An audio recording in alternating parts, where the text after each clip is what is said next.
Hey guys, welcome to another episode of Nobody Interviews the Scene. And for today's episode, we have Mahesh. Mahesh is a singer-songwriter from Bangalore. Wait, before that, hit like, hit follow. Only, dude, only 80% of you guys haven't subscribed yet. So go to hit subscribe. Do all of that. We'll link Mahesh's socials below. You guys can go check him out as well. Yeah, Mahesh is a singer-songwriter from Bangalore, and he's been making waves. And we're so happy to have you. What? Yo, what's up? What are you doing? What's up? What's happening? Nothing much. Pretty much the same as you guys, I guess. During these, in this particular year, I guess all of us as musicians are just fucking staying at home. I can swear. Yeah. Right? Yeah, you definitely. can go for it. All right. So, fucking hold up at home and just just finding ways to entertain ourselves. Just don't take that out of context. But yeah, that's basically what I've been up to. Yeah, bro. Feel you. Same. What about you guys? I've mean- been playing games on my phone, binge watching TV, and yeah, Yeah, same. I've Games been like what? gaming on the Xbox. PUBG That's or about it. what? yeah, PUBG Mobile. Oh, Yeah. nice. Cool. We'll catch up sometime later, okay? Yeah, definitely. Yeah, I don't play PUBG. You guys will get along pretty well on that. Yeah, Killer. Stevie Front, streams yeah. FIFA and plays a lot of FIFA. Yeah, Oh, I was awesome. just playing a while back. Nice. But that's about it, bro. Yeah, what Yeah, TV shows right. have you been Joel- catching up on? For TV shows, well, I have this OCD with anything that is interesting, that I have to keep watching it, keep consuming that information so that it can keep going in my head. So I tend to stay away from TV shows a lot. I'd rather stick with documentaries. But what I have been doing lately is, at least in the lockdown, I've finished the entire run through of Friends one more time. Okay. Simply because it's kind of like blank information. I've seen it so many times, Yeah. and so I don't have like a commitment that is that strong. Yeah, or, yeah. Yeah. I'm not too loyal to that show, and so I'm able to just tune out of it. And so that's what I've been doing. Finished Friends last week, and now started Big Bang Theory. I know it's lame, but yeah, that's basically what I've Yeah, been doing. Good. You watch what you like, I guess. Yeah, Yeah. I mean, I guess more than that, in many ways, I think we're holding on to the vibe that we had before this lockdown situation happened. And there's some sort of a routine, some sort of a flow.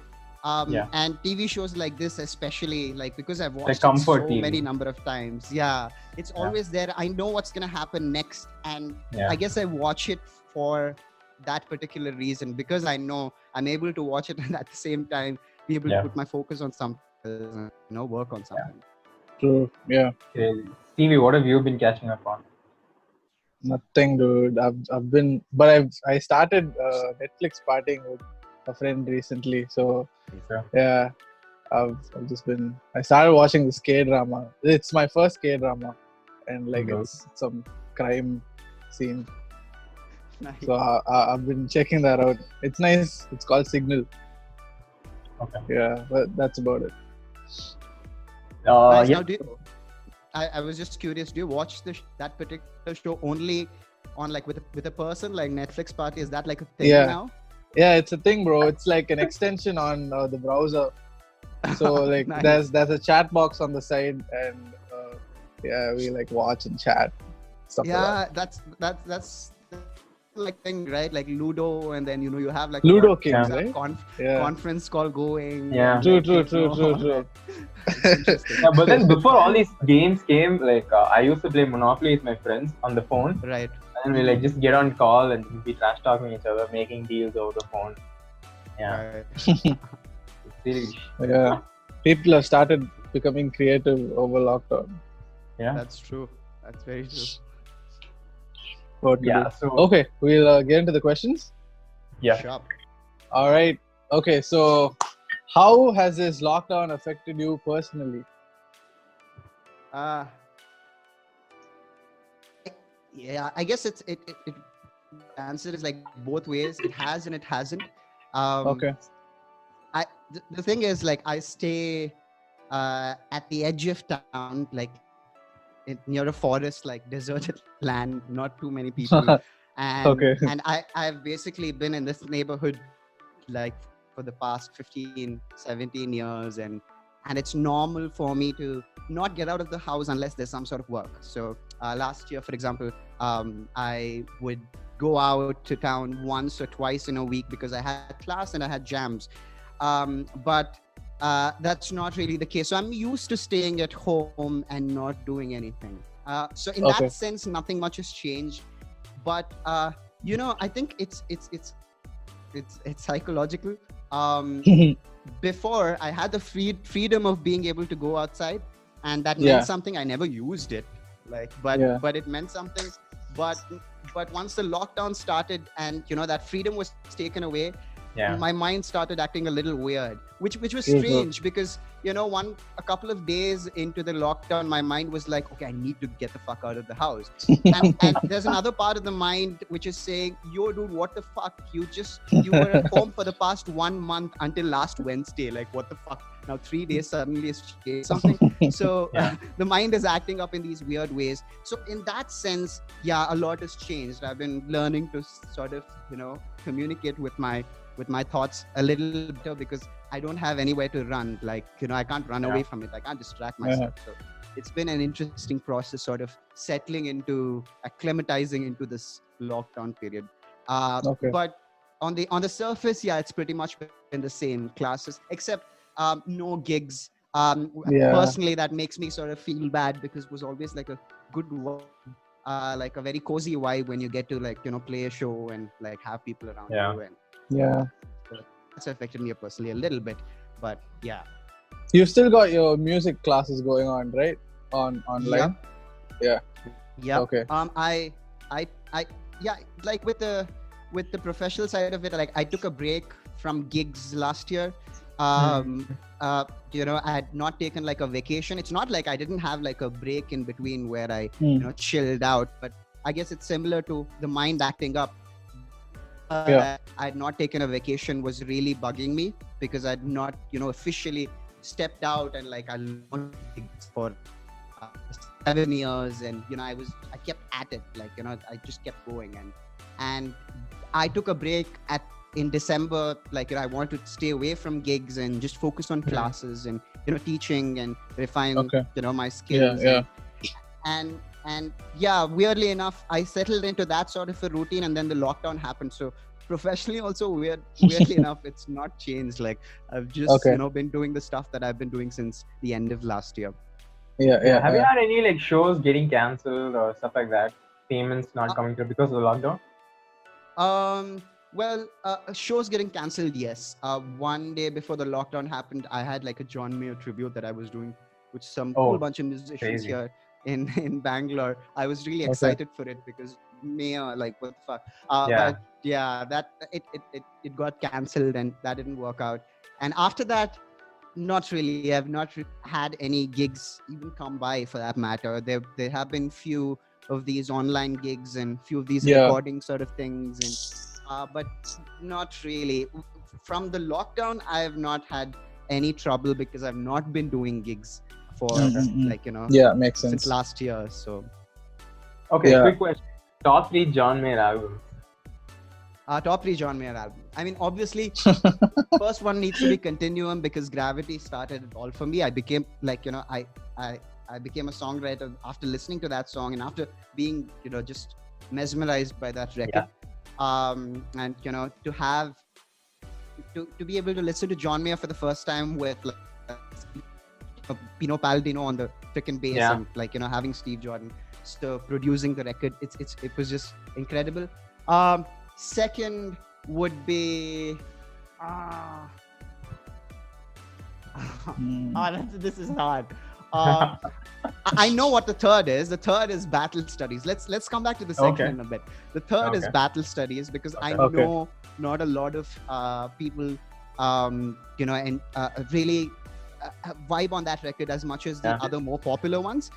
I don't. But right, yeah, there you go. But he had these songs like War of My Life and Who Says and all these songs which were very simple And as a songwriter, seeing Yeah. someone who does such incredibly immaculate stuff on the guitar, and as a songwriter and as a musician, like to listen to such songs, which were so simple, it Yeah. really, made me a little more serious about being a songwriter.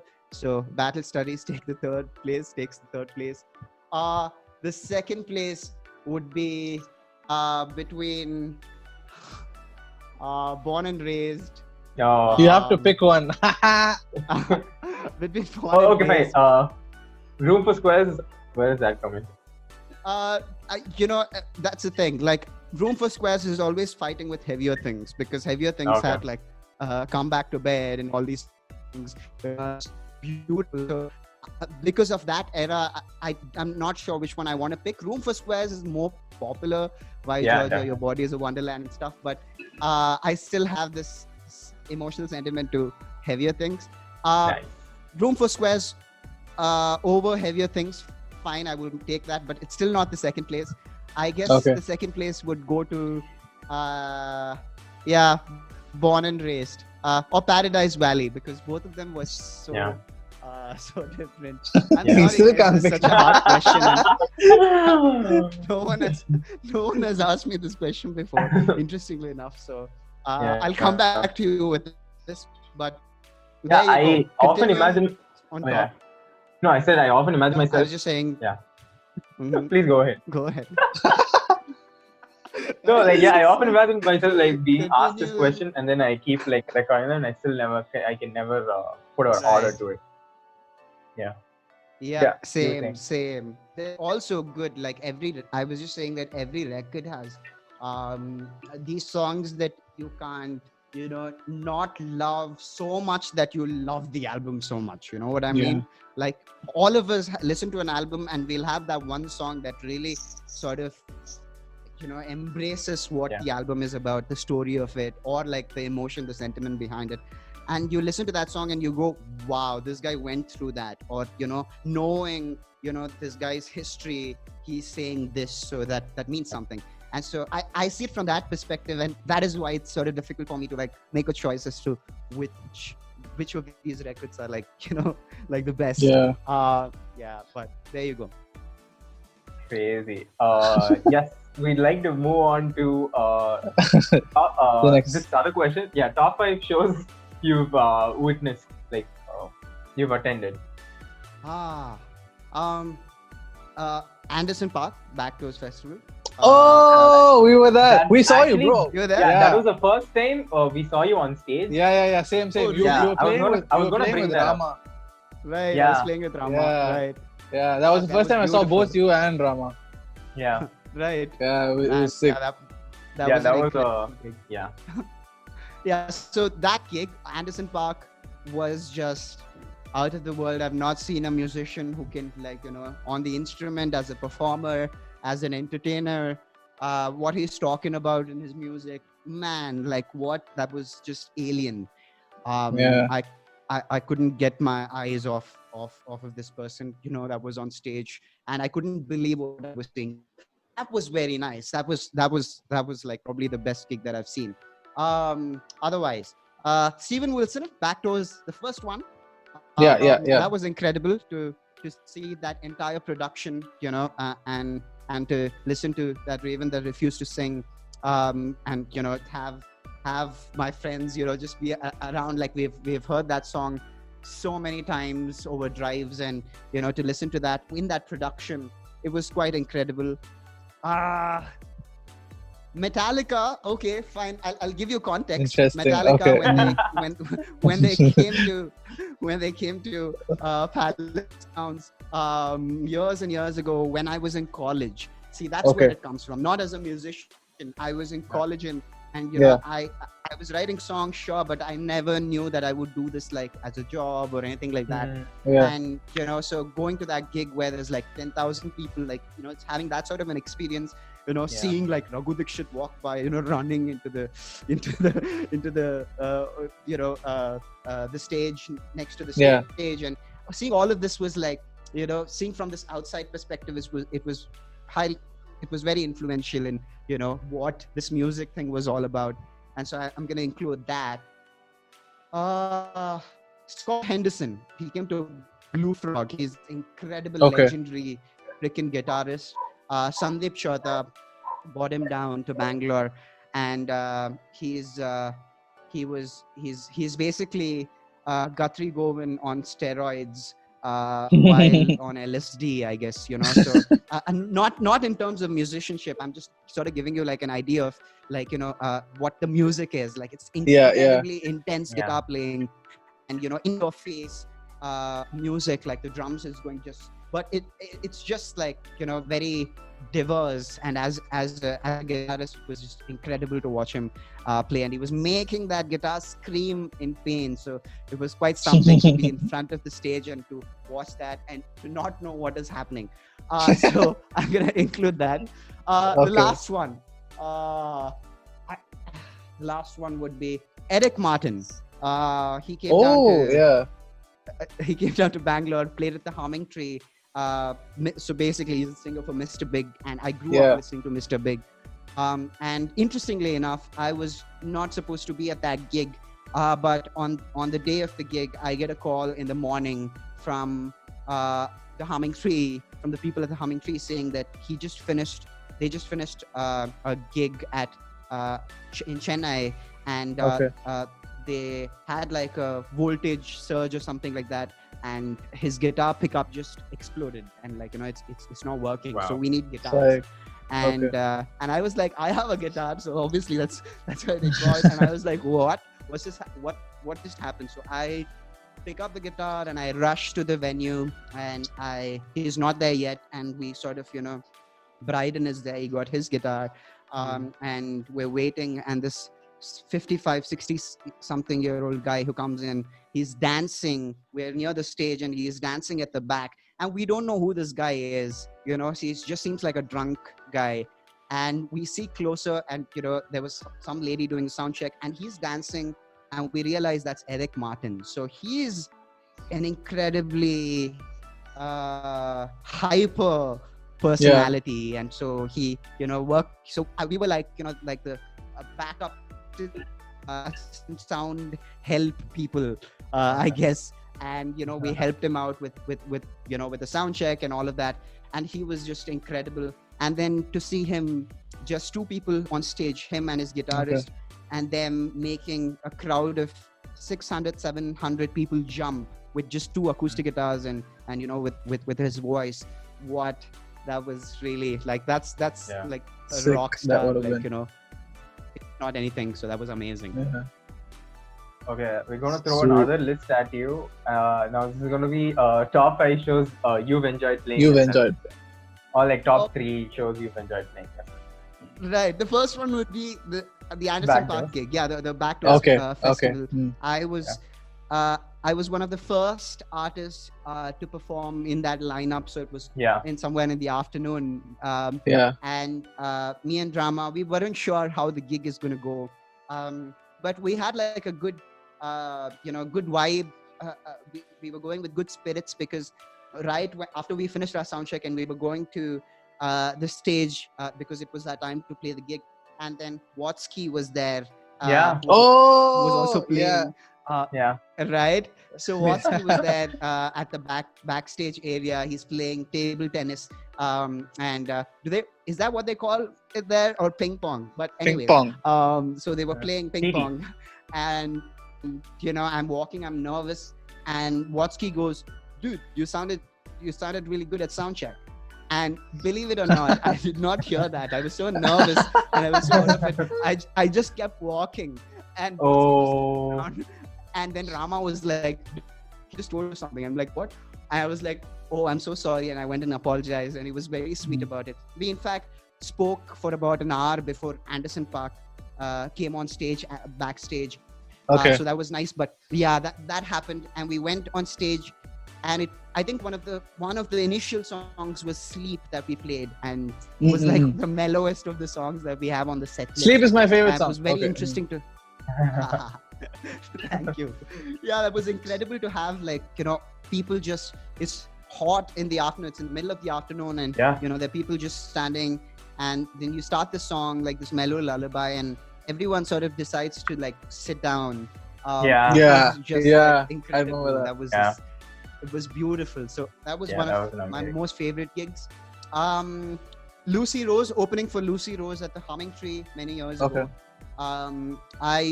I was supposed to, I bought tickets to that gig. In fact, I was one of the first people to buy tickets for that gig because I knew about Lucy because she had taught with Damien Rice, one of my greatest influences as a songwriter, and I was really excited for that gig. And I am at a friend's place just down the road from Humming Tree at around 4:30, 5 o'clock, and I get a call from the Humming Tree saying, like one of the opening acts backed out. So do you want to open for Lucy? And I'm like, hell yeah, I do. And so I got to, like, I had tickets, and then I rushed. I had a guitar. I rushed to the venue, and then we did a quick sound check. So that was beautiful meeting Lucy. She was just incredibly humble and such a beautiful singer songwriter. And we spoke about like how it was touring with Damien Rice and stuff. That's like really, man, like Yeah. forget about success and stuff, like meeting musicians and talking about these sort of things, like that's like like as precious as it can be for me. So that was incredible. So that was an amazing gig. Oh, Weekend of Kolkata, that was When was this? interesting. This was 2018. Okay. I was playing I was playing Weekender Meghalaya, and then finishing that, and Oh, on yes. finishing that gig the very night, go to the airport, and then come to Kolkata, and on that day play Weekender Express Kolkata. And so this was interesting because I played the final. I was the final act on that stage where I played in Weekender Wow. Meghalaya. Okay. And Meghalaya was just absolutely beautiful, and like having like the last spot on that stage, you have some sort of a energy in yourself, Yeah. about Yeah. yourself, maybe, like I don't know. So I was pumped about it, but it was extremely cold. And while I was doing that gig, Guthrie was playing on main stage. So Yeah. it was not really the gig that I expected it to be, but there were about 70 to 100 people. Beautiful to have, like, just these people sitting right in the front and listening to the songs. That was amazing, but it was not the gig that I expected. And we were tired Yeah. after having done that, because we had to go to the airport and all of that. And then we go to Weekender Express for sound check in Kolkata for sound check. And at the venue, Poets of the Fall are late. They're also playing there, and they're late for their sound check. And so it gets delayed, and it gets delayed, and it gets delayed, up to a point where they tell me,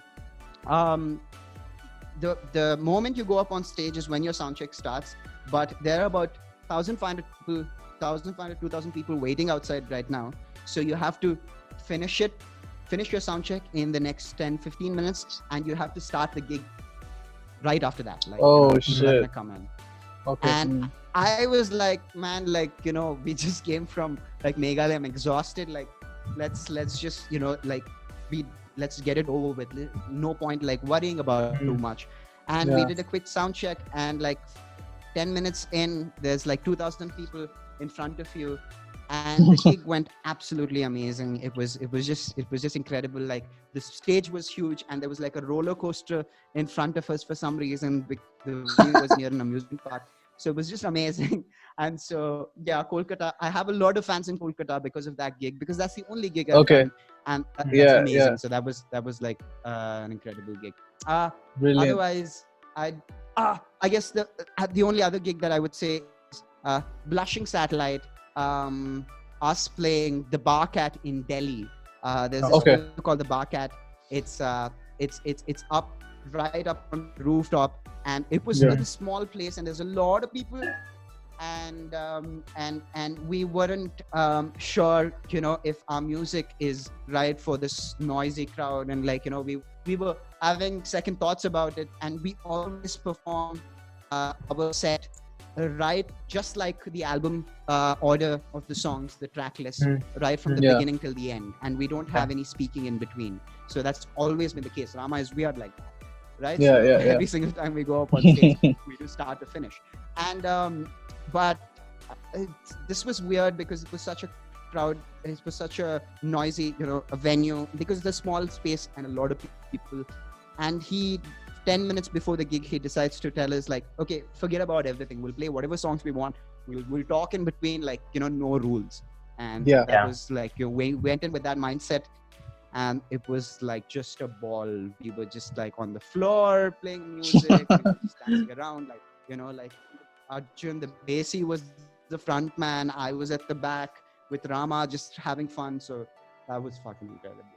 I know I'm rambling. You asked me Yeah, five. yeah. No, I'm no, sorry. no, no, no. We want you to ramble.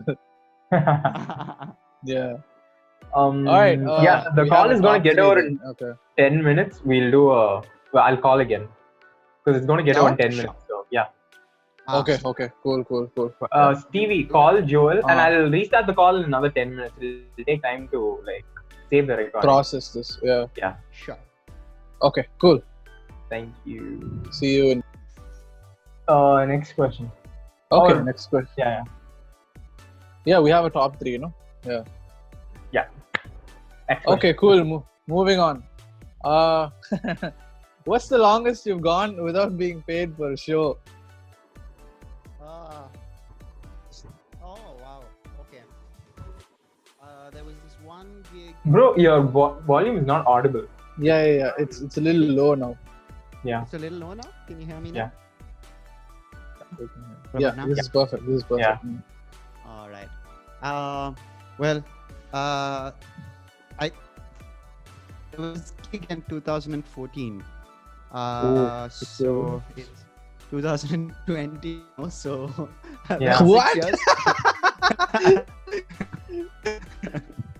So yeah, there've been there were a lot of event organizers, Oh. a lot of these sort of, you know, gigs that used to come by where I would take it. There would be small amount of money, Yeah. you know, a bunch of covers. It was a good way to, you know, sort of find some way to make money using music. Yeah. And there were quite a few gigs actually where I've not been paid. Interesting. Thank you for bringing that up. But Maybe you that's the should longest look into 6 them. years. Yeah. Psych. Right. That's And I'll Crazy, keep it huh? going. Next time when you have me on the podcast, I'll let you know if that clock is still running. And Okay. we'll see. Nice. So Totally. Mahesh is currently second place in Yeah, this. you hold the second place for being Oh, really? an indie artist to us who's gone long. Because we had another person who's been 20 years since they got paid. So 20 years. What the fuck? Yeah. and Yeah. now Mahesh is 6.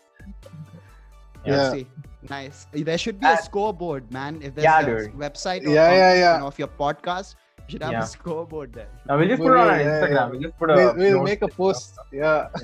Fuck yeah. Tag all Once- you guys. once You just can share yeah. and get payment. Share it to the people who haven't paid you guys. Just send it to them. Yeah, that'll be a Okay, leader. I'll Tag nice them for so sure. that you're on the list. Right. Yeah. Okay, bro. All right, take us through your musical journey. Like, where did it begin for you? I guess it with this. I mean, if you're gonna define music journey as look at my cat. Wow, how rude. Oh, Hi. Tukri. There's not What's her one name? single fuck. Her name is Tukri. Okay. Sukri. Okay, so it's Tukri. Tukri. Okay. Yeah. She's a cutie. Mahesh featuring Tukri. Yeah, there we go. But anyways, the journey. If you're gonna define the music journey as this indie thing, this career thing, Yeah. or whatever, like, you know, in this sort of a context, then I would say that it started when I was, I guess, 16. That's when I heard John Mayer. But I was playing like the guitar for about a year by then, and I would sing to the radio. I guess that's as much singing that I would do. I would sing in school, but it was not really as serious. But then I guess when I heard John Mayer, there was this attachment. There was this curiosity to understand this guy's story. That, like, what's behind this dude? Like, what's happening? Like, why is like gravity is working against me? Like, what the fuck is that supposed to mean? You know, so for a 16-year-old kid, that level of poetry was number one, overwhelming to understand or comprehend like what he's trying to say, but at the same time very interesting for that reason. And I think that is how my interest in songwriting began. Like playing the guitar and all of that was just like a thing that I would do. But after I heard Johnny Gravity, that song in particular, my interest in songwriting began, and I started writing more and more. And obviously when you start, you're full of shit. Like, you know, there's just songs that come out are just like just random stuff, like, you know, your eyes are like this, and, you know, you make my heart feel like this. What I don't know, like something that would just be like on the surface with things. But the process was something that caught on more than what I was trying to write about. And the result, the process of me writing became like this way of journaling what's happening in my life. I started doing it for that reason. And before I knew it, it was like a thing, like, you know, me using music to sort of talk about, you know, my experience with life or whatever. Like, I wasn't sure. I wasn't like, you know, this is why I want to do it, but I was curious enough to just keep that going. And that led to me performing in music, like college festivals and competitions and stuff like that. And that opened me up to other musicians in the circle, in the community. And, you know, judges who would come to these contests would, you know, get to know about, oh, there's this guy who writes songs. And then, you know, I got opportunities like, would you like to play at this venue? And, you know, one thing led to another. And I was doing it like semi-professionally while I was studying, while I was in college. And I guess, that's the general gist of how my journey began, and it you know, followed wherever I am now. That's a very Awesome. kind of similar story to I think most of the True. Right? Even ourselves, And it's so cool that these patterns are so common, because I think in these, even if we don't know each other and we don't sort of like understand each other musically in that level or whatever it is, having differences, like when you see like you know, moments like these where like these, it's pretty much the same trip that we're going through, that gives the idea of a community than like the scene thing that we talk about every now and then. It's very interesting. That's very true. Songwriting is like a skill. Like, you know, you start and you're pretty shit, and then the more you write, the more you get better. It's easier to put your thoughts into words. And that's a really. Absolutely. And I think these experiences also, whatever that we went through, also sort of, you know, lead our songwriting skill or style in one way or the other. True. And it's very important to sort of be aware and be anchored to that, like, you know, what's happening in your life, so that you always have this perspective of, oh, like, you know, if I were to like sit and write a song, this is the kind of stuff that I would be talking to myself. You know, this is the kind of like questions that I would be asking myself. That's great. That's like beyond like songwriting as well. It's like, it's good for you to have some sort of you know, self-opinion, self-judgment about yourself that's not entirely negative, but, you know, more open to conversation, if you will. So speaking about your journey, do you remember the first time you played on stage? Oh yes, I do. I after about 2-3 months of me playing the guitar, it was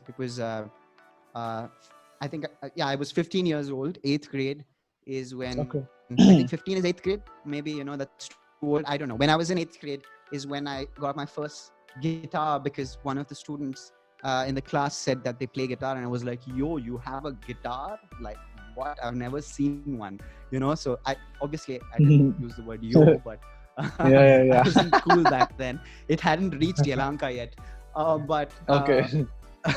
But I was super curious about the instrument, and then I asked my dad to buy me one, and I started going to these classes.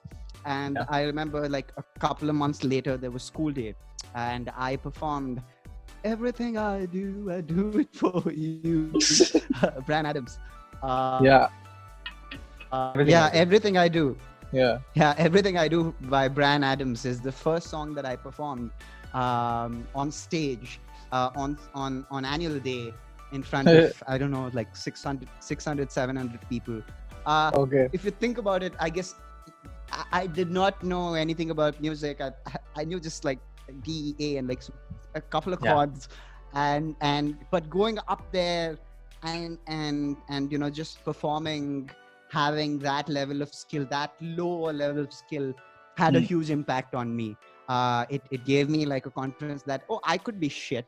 A lot of people would think that that's like a bad thing, but I was like, I could be shit, and it's okay. Perfectly, like I'm cool with it.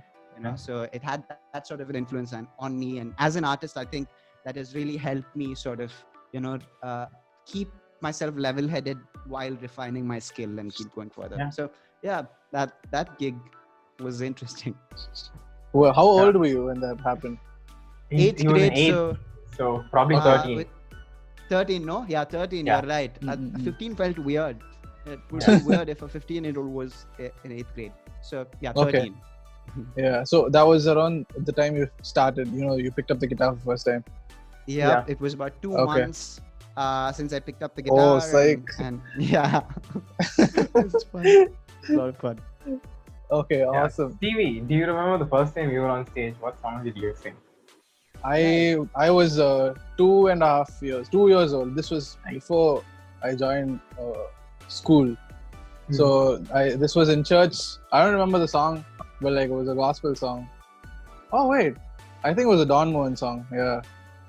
Yeah, but yeah. How was that it? That was the first time. I have a very vague memory, bro. But like it felt damn nice. Like I wasn't nervous at all. That I was pretty sure. Yeah. Like they just gave me the mic and I started singing. And I think I still have a picture of it. I'm wearing like a red jumpsuit, and yeah, yeah. It was a good time. So yeah, that was the first time. Do you feel that first time? I mean, obviously it has, but do you have some sort of a substantial way to understand how that it's impacted you now, like as a musician? Like what? How did not that first performance? Not the first performance specifically, but like it's just that like growing up in a family of musicians, like they put me on like a lot of different stages. Like I just had to, because like my mom is a musician, like she's a music teacher as well, and my dad was a musician as well, and whenever something came up in church or in school, like growing up, I was always a part of it. Like I was always a part of the wherever music was, I was there. So awesome. That kind of shaped me. Yeah, like but I had like I used to be super nervous, at least like up until college, I think. Yeah, I was always nervous. Like even in like first year of college, like second year I was pretty chill. Like second year after competing, I had this band called funny, interesting story more like. What? So I had this band called Pills and Pillows, and remember, I'm sure you remember this. Both of us, like we were finalists. We were amongst the top 4 in that Amaranta thing, where you had this band called Mahesh and the Mix. You were there in that? Oh yeah. We were like the top 4. I think it was Vertigo, Pills and Pillows, Mahesh, and Small Talk. Vertigo. It was Small Talk. Yeah. Right. From Pune. From Mumbai. Yeah. From Mumbai. Yeah. Crazy. Damn. Wow. That was in what? 2013, 2014? When was that? 15, I think. 15, early 15. Yeah. Crazy. Yeah. Man, Talk us through Mahesh and the Mix. Yeah. Why do? How did that start? Well. Yeah, talk about your early bands you were part of and how that influenced you to where you are right now. Yeah. Definitely. Well, I didn't really have like a band. I wasn't really part of any band for the early part of my growth. That is Okay. a little strange because generally you would, start like with a rock band or something like that. You would Yeah. start like a band, and that's how you would grow up. I guess I spent a lot of time by myself, writing songs and just whatever skills I knew. But then when I went to college, I met Ravi, who's this bass guitarist, Okay. who wasn't a bass guitarist then. He was extremely interested in music, and we became really good friends. We became best friends, and I gifted him a guitar, and he started playing the bass a little later on. And so we would play music together, but it wasn't really like a band. And around the same time is when I met Anish. Anish is the guitarist. He used to be the guitarist for Slain, which was this progressive metal band, which had Bryden and all these guys. True. And I watched them when I was in college. I watched them at music festivals. So to know that Anish was the guitarist for this band, I was like, whoa, that's awesome. I was never exposed to like indie stuff, and he really pushed me to hone my skills. Like he always kept, even though my skills were very limited and basic, like I knew a few chords and I could write a few lines, he would always push me like go do this, let's do this gig, I'll play guitars for you, and you just do it. So he was very encouraging in that sense. And that led to us putting this project together. Anish was the person, in fact, who sort of pushed me to put a band together, like do something with like your career, like a music career, like build like an audience.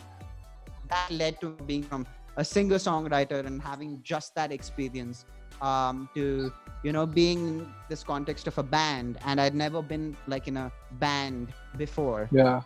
So that was my first sort of introduction to that sort of a relationship and that sort of camaraderie, I guess. It was amazing because they were my best friends. It was a blues rock band which did occasionally like these mellow singer-songwriter sort of stuff.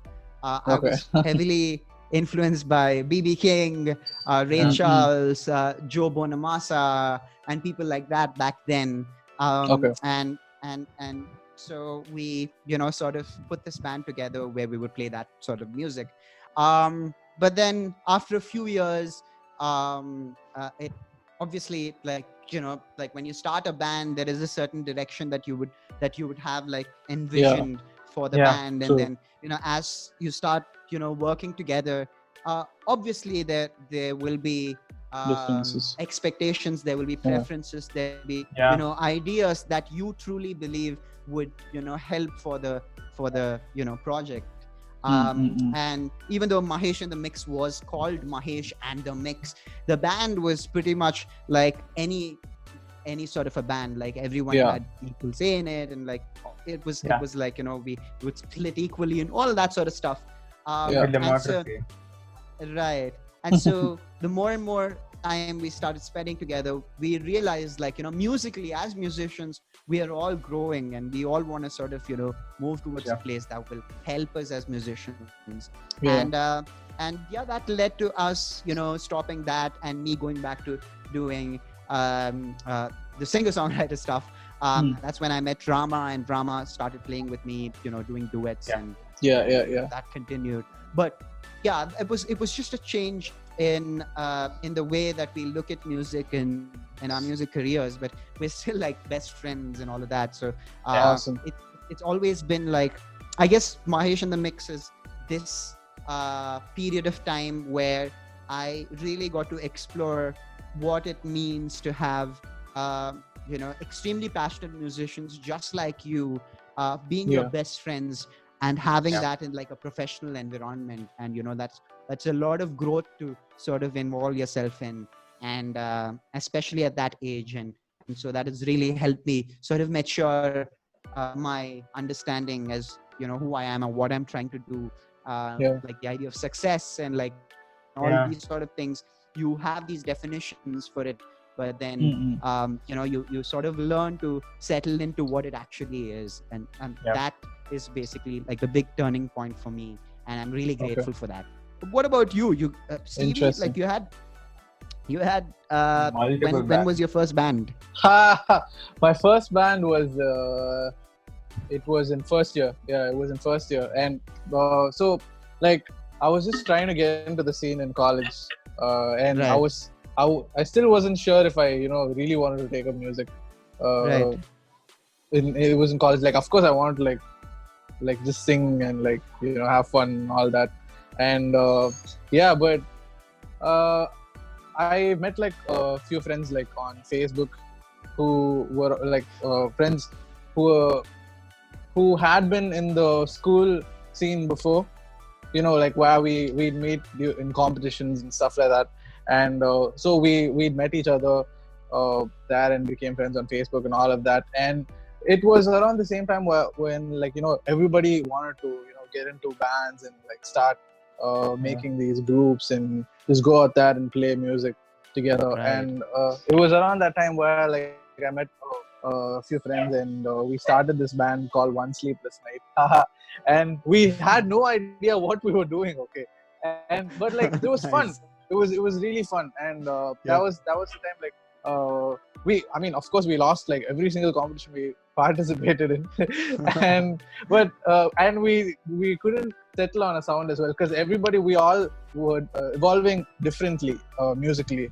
And it like we just couldn't agree on a sound. And but like towards the end of second year, by the time I had already formed this acoustic uh, group with a few of my friends in college, and that was Pills and Pillows.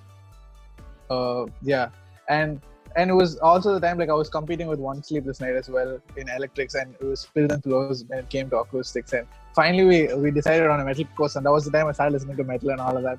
And but finally we even placed second though. Like that's something. We placed second at this college competition. But Pills and Pillows, we just kept winning that whole year. And Right. but yeah, like towards the end, like I don't know, like like this is when nobody was an accident, by the way. So Yeah. this was before nobody was formed. And yeah, like Pills and Pillows, I actually know what exactly happened to that band, because everybody, they were like doing all sorts of different things. We just couldn't make time Right. for each other. Yeah, it got to a point where like it was after that summer break, like after second year, like we used to compete a lot. We won so many competitions that year. And after Right. second year, like we during that summer break, we recorded one song with Amaranta, but which never came out. Like we didn't Right. even get the master. That's Right. another story. Yeah. But after that summer, like everybody they started doing their own thing. And the other vocalist, she quit college as well to pursue something else. And like we just couldn't make time for each other. So but it was still, it was like every now and then we'd hang out and all of that. So that was happening. And even it was the same with One Sleepless Night, because the guitarist was also part of Pills and Pillows. So like it was just like that. It was just one of those things where we couldn't make time for each other. And Right. luckily enough, nobody happened. This was for this competition in CMC Vellore, and the college convener, he Basically, didn't we know. both knew each other. Yeah, he was my He junior. was my senior, and we played some few department events. I played guitar and he was singing. And then one day Stevie just called me and he's like, dude, do you want to play a show? Do you want to play a competition? I was like, fine, why not? Then we just put up random this people was 5 together. days before the competition. Yeah. Awesome. And the college convener was just like, you have to form a band, represent the college. MCC is known for these bands, but that specific year we had no bands in college. Yeah, there were no bands in the college that specific year. Yeah, So but you guys started then the legacy. we started the band and we won like 17 competitions that year. Whoa. Yeah. Awesome. Yeah, it was pretty sick. Damn. So Dude, that do was you think? I'm sorry. I'm just curious. When we're talking about this, we have so many kind of stories of like these new experiences that we have meeting musicians and just randomly jamming. Yeah. Yeah. That in college, and that's such an important aspect of, Very true. Yeah. being a musician, True. right? Yeah, Do you yeah, yeah. think that that does not happen enough after we leave college? I'm just curious. That's the same sort of interactions. Personally, I play in church, Mhm. so I get to, and the church I go to, I get to meet a lot of people. Like a lot of musicians go there. So I think for me, that's where I learned most of, or like there's constant learning. Like you meet people every week, and you're supposed to play as though you've been playing with them for a long time. So I get to play with really big people, and like I think you are right. Like after college, I don't think we do that. It's like after Yeah. college, find yourself a band or a set of musicians that you play with. True. Except you guys should check it out. And yeah, okay.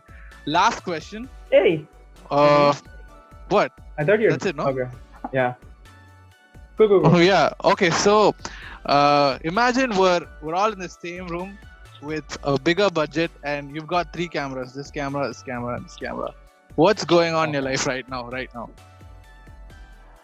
All right. What's up, guys?